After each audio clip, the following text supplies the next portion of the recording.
wasiirka horumarinta biyaha Somaliland Salabaan Yuusuf Cali Koore oo waraysi gaar ah siiyay telefishinka Universal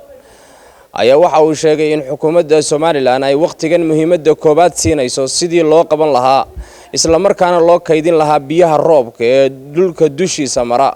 oo uu sheegay in xukuumaddu ay wado qorshe ah in la qodo ugu yaraan 20 dam oo waaweyn oo lagu qodayo deegaamo kala duwan si loo kaydiyo biyaha roobka ee xilligan socda awoodda dawladnimada iyo miiniska aanu haynaa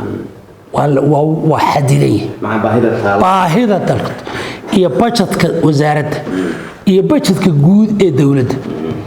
iyo hay'aduhuna siyaanba waa wax kooban waxaan rabnaa si fair in looga si isku mid ah in ummadda looga faa'iideeyo waanu leenahay policy-gii biyaha korka lagu qaban lahaa awoodayada 100% waxaanu u wareejinay in dhaawam la qabto oo biyaha sare la qabto ee dhulka korkiisa maray waxaan rabnaa dadka qudhoon inay gartaan inay biyaha qabsan karaan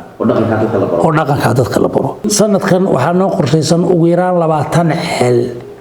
oo poor holiska kuwa la yiraahdo in la sameeyo iyo ilaa dhowr iyo 20 tiraba inta aan isleeyahay markaan hay'adaha eego budgetkana eego waxa aan isleenahay way sameysmayaan ilaa 23 dhaam ayaan dushooda lagu qabanay ayaan rabnaa inaan sameeyo wasiir Salabaan Yuusuf Cali Koore oo ka soo laabtay socdaal uu ku tagay wadanka Itoobiya gaar ahaan magaalada Jigjiga ee xarunta ismaamulka deegaanka Soomaalida ayaa waxa uu sheegay in ay Somaliland iyo ismaamulka deegaanku ay wadaan sidii ay isaga kaashan lahaayeen dhinaca horumarinta biyaha safarka iyagaasi wuxuu ahaa safar aqoon kororsi waxaanu aad u daneynaynay inaanu qaybaha biyaha jaamacadda wax laga barto aan ogaano siyaabaha ay wax u bartaan iyo inaanu ka dalbanno inay nasiyaan anaga qudayada scholarship oo injineerada noocaas wasaaraddu ay u baahan tahay dhinaca marka ma jiraan wax ku heshiiseen oo dhinaca ardayda waxaanu ku heshiinay qabiyo qoraal baanu haynaan isu gudbinayna hadba sida aanu u macaamilayno iyo hadba scholarshipska ay nasiinayaan waana arinaanu aad uga wada shaqaynayno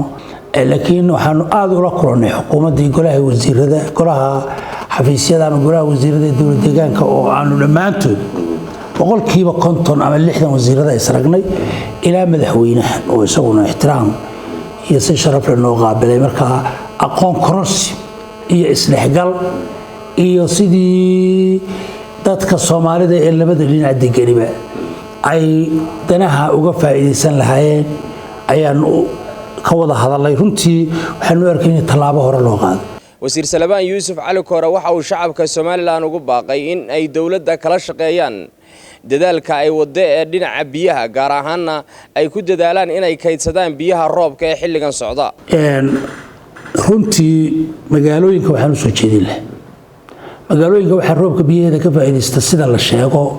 la sacaanood iyo dhaxar labadaasi waxay uga faa'iideystaan wax kale maaha wax biyo oo macaan baan agtooda ool biyo qalaan abagabeelay meesha la yiraahdo burco iyo waxay rabaan inay ku abaan 24 saacadood mishiinka biyaha ka imaanaya ilaa afka qofka hadii mishiinka la damiyo reerku waa biyaray marka dadka reer Soomaaliland waxa la yahay please hadii ummadda reer Soomaaliland cid alla cidii dhageysata iyo cid alla cidii ku nool magaalooyinka inay isku dayaan inay guryahooda u sameystaan taangiyo iyo barkado ay biyaha roobka ku qabsadaan qayb weyn ayay ka tahay badbaadinta